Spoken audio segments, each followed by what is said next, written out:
প্ৰথমতে মোৰ চেনেললৈ আপোনালোকক ওয়েলকাম কৰিলোঁ। আজি আমাৰ এইটো শাটাৰিং চলি আছে। আপোনালোকে এনেকুৱা প্লেন শীট দি শাটাৰিং কৰিব পাৰে। আমাৰ ইয়াত সব প্লেন শীট লগোৱা আছে। প্লেন শীট দি শাটাৰিং আপোনালোকে কৰিব পাৰে। প্লেন শীট দি শাটাৰিং কৰিলে আপোনাৰ আপ ডাউন নহয়। যেই নহওক ইয়াত 1800 স্কয়াৰ ফুট ছাদ আছে। বহুতে ভাবি আছে যে 1800 স্কয়াৰ ফুটৰ ছাদ যদি আমি মাৰো তেতিয়াহ'লে অকল শাটাৰিং কৰি ঢালাই দিয়ালৈকে খৰচটো কিমান হ'ব।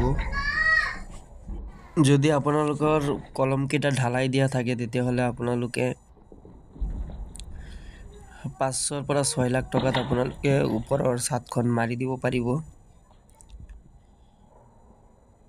আপোনালোকে মোৰ চেনেলটো সাবস্ক্ৰাইব কৰি ৰাখিব, বেল বাটনটো ক্লিক কৰি ৰাখিব, তেতিয়াহ'লে মোৰ ভিডিঅ' কেইটা পাব। ইয়াত চাক plan sheet, Tata plan sheet এইবিলাক আপোনালোকে যদি আমাৰ কাম দিব বিচাৰে তেতিয়াহ'লে আমাৰ কন্টাক্ট নম্বৰত কন্টাক্ট কৰিব।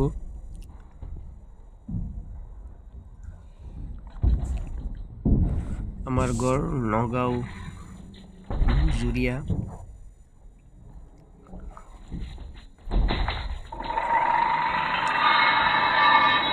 এইটো G+2 তিনতলা ফাউণ্ডেশ্যন।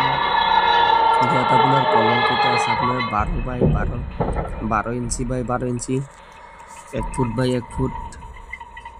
ইয়াত আপোনাৰ কলমত ৰড আছে আপোনাৰ 8 ডালকে। 3টা ছাদ হ'ব।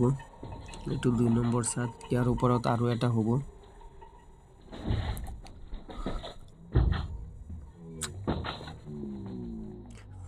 ধৰি লওক আপোনাৰ 18 স্কয়াৰ ফুটত আপোনাৰ বিমে আৰু ছদে আপোনাৰ প্ৰায় ধৰি লওক 30 কুইণ্টেল মান ৰড লাগিব। 30-32 কুইণ্টেল মান ৰড লাগে।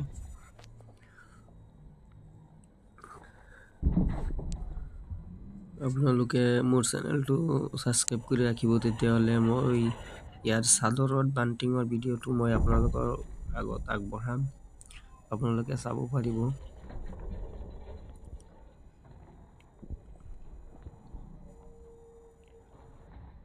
ইয়াৰ আপোনাৰ বিমৰ সাইজটো আছে আপোনাৰ 10-12, 10 ইঞ্চি। আপোনাৰ বহলটো হাইটটো আছে আপোনাৰ 12 ইঞ্চি। বেছিভাগ আপোনাৰ বিমৰ হাইটটো 10-12 থাকে। আপোনাৰ কলমৰ ডিস্টেন্স যদি বেছি থাকে তেতিয়াহ'লে হাইটটো অলপ আৰু বঢ়াই দিয়া যায়, 10/14 দিব পাৰো। আৰু কলমৰ ডিস্টেন্সটো যদি কম থাকে তেতিয়াহ'লে 10-12 দিব পাৰে। এতিয়া ডিস্টেন্স বুলি ক'লে আপোনাৰ ধৰি লওক 16-17 এনেকুৱাত আপুনি 10-12 দিব পাৰিব। যদি 20-22 ফুট হয় তেতিয়াহ'লে আপোনাৰ 10/14 হাইটটো দিব। দিলে মানে জোৰটো পুৰা পায়।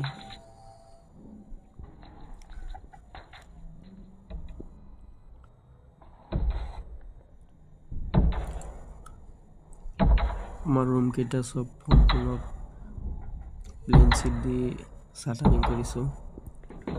আপোনাৰ কাঠৰ শাটাৰিং কৰিলে ধৰি লওক অলপ চলপ ফাঁক থাকিব। আকৌ প্লেন শীট মাৰিব লাগে টুকুৰা কৰি ফালি। ধৰি লওক প্লেন শীটৰ শাটাৰিংটো ধুনীয়া হয়, ছাদখনো ধুনীয়া হয়। প্লেন শীটৰ ওপৰত আকৌ আমি পলিথিন পাৰি ল'ম। পলিথিন পাৰি ল'লে কোনো ধৰণৰ প্ৰব্লেম নহয়, প্লেন শীটটোত লাগি নধৰে।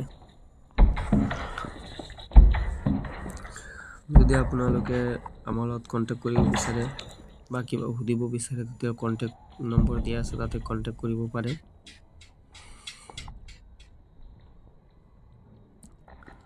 বহুতে মোক কমেন্ট কৰি কয় বা কল কৰি কয় যে আমাৰ ইমান স্কয়াৰ ফুটত আমাৰ কিমান টকা খৰচা হ'ব।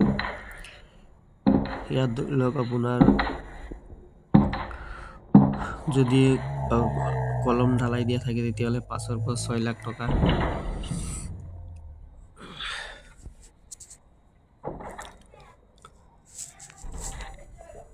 পাঁচৰ পৰা 6 লাখ টকা শাটাৰিং কৰি পেলাই ৰড বান্ডিং কৰি পেলাই ঢালাই দিয়ালৈকে খৰচা হয়।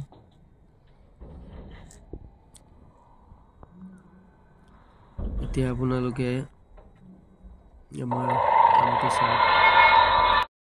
আপোনালোকে এনেকুৱা প্লেন শ্বীট দি কাম কৰিব বিচাৰে তেতিয়াহ'লে আমাৰ লগত কণ্টেক্ট কৰিব পাৰে। প্লেন শ্বীট দি কাম কৰিলে ছাদখন পুৰা লেভেল থাকে, তক্তা অলপ চলপ আপ ডাউন থাকে।